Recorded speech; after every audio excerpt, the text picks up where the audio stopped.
আইএলআইসি প্রিয় দর্শক, আমি যে কই বাংলাদেশের প্রতিটা বালু কণা সহ আল্লাহ তাআলা আমাদের জন্য নেয়ামত দিয়েছে। আমাদের এই দেশের প্রতিটা জিনিস, এবার দেখেন সমুদ্রের পানি আমাদের জন্য কত বিশাল একটা সুখবর নিয়ে আইছি। সমুদ্রের পানি থেকে আমরা এমন এক জিনিস আবিষ্কার করতে যাইতেছি, এমন এক প্রক্রিয়া আমরা তৈরি করতে যাইতেছি, এই সমুদ্রের পানি আমাদের জন্য এখন সোনার খনি হয়ে গেছে। আপনারা ভিডিওটা ভালো করে দেখবেন আর প্রচুর পরিমাণ শেয়ার করবেন। এইবারে তেল বা গ্যাস নয়, এবার সমুদ্রের পানি থেকে জ্বালানি তৈরি করে রপ্তানি করবে বাংলাদেশ। দেখছেন নি, মানে সমুদ্রের পানি থেকে জ্বালানি, আগুন, মানে সমুদ্রের পানিতে, আচ্ছা কোন এটা সম্ভব? পানি থেকে কোনোদিন আগুন হয়? পানি যদি আগুন হয়ে যায় তাহলে এটা বাংলাদেশে সম্ভব?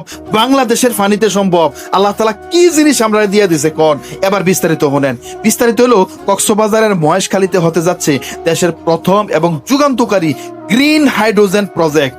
ডেনমার্ক ও সিঙ্গাপুরের বিনিয়োগে সিআইপি ও সামিট গ্রুপ প্রায় $1.3 বিলিয়ন, বাংলায় প্রায় 15,000 কোটি টাকা এই খাতে ব্যয় করতেছে। কারা করতেছে?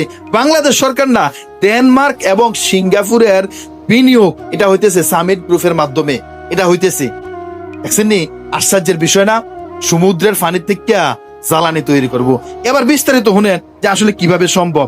এটা সম্ভব হলো প্রযুক্তিটা ব্যবহার করব এইভাবে, সাগরের বাতাস কাজে লাগিয়ে চলবে বিশাল বায়ুকল, আর সেই বিদ্যুৎ দিয়ে সাগরের পানি ইলেকট্রোলাইসিস পদ্ধতিতে ভেঙ্গে তৈরি হবে হাইড্রোজেন।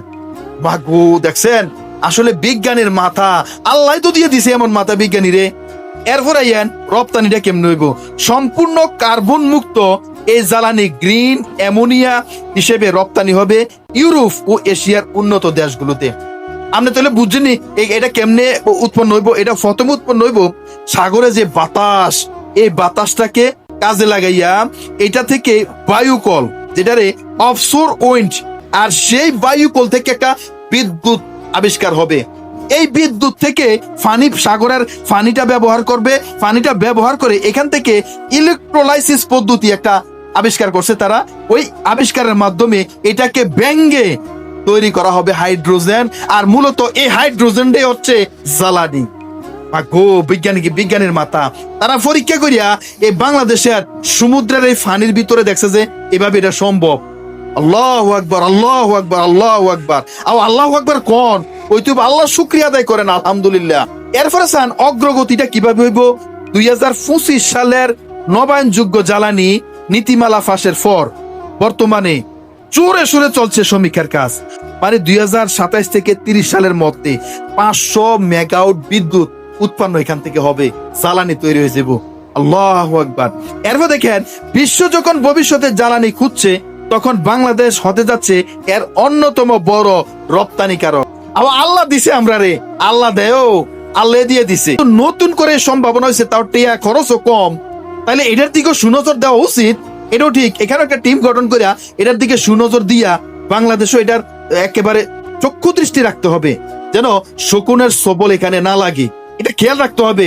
আমাদের তো যুগে যুগে এরকম রেকর্ড আছে, আমাদের তেলের খনি বন্ধ করে দেয়, গ্যাসের খনি বন্ধ করে দেয়, কয়লার মুখ সিলগালা করে দিয়ে যায়, লোহার খনির মুখ সিলগালা করে দিয়ে যায়, এরকম রেকর্ড আছে।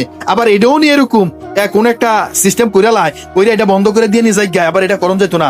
বাংলাদেশ সরকারি ভাবে একেবারে তীক্ষ্ণ নজর রাখতে হবে যেন বন্ধ করতে না পারে, এটা যেন ঠিক মতো উত্তোলন করতে পারে, ঠিক মতো এখান থেকে যেন বিদ্যুৎ মানে উৎপাদন হয়, এই নজর যেন রাখা হয়। ডেনমার্ক, এরপরে সামিট এবং সিঙ্গাপুরে তাদেরকেও আমাদেরকে ভালো করে খেয়াল রাখতে হবে, তারা যেন দালালের চক্রে না পড়ে যায়, সিন্ডিকেটের চক্রে না পড়ে যায়। বাংলাদেশে তো সিন্ডিকেট আর দালালে ভরপুর, দেশটাকে একবারে ঝাঁঝরা করে দিতে আছে। দর্শক, ভিডিওটা প্রচুর পরিমাণ শেয়ার করেন।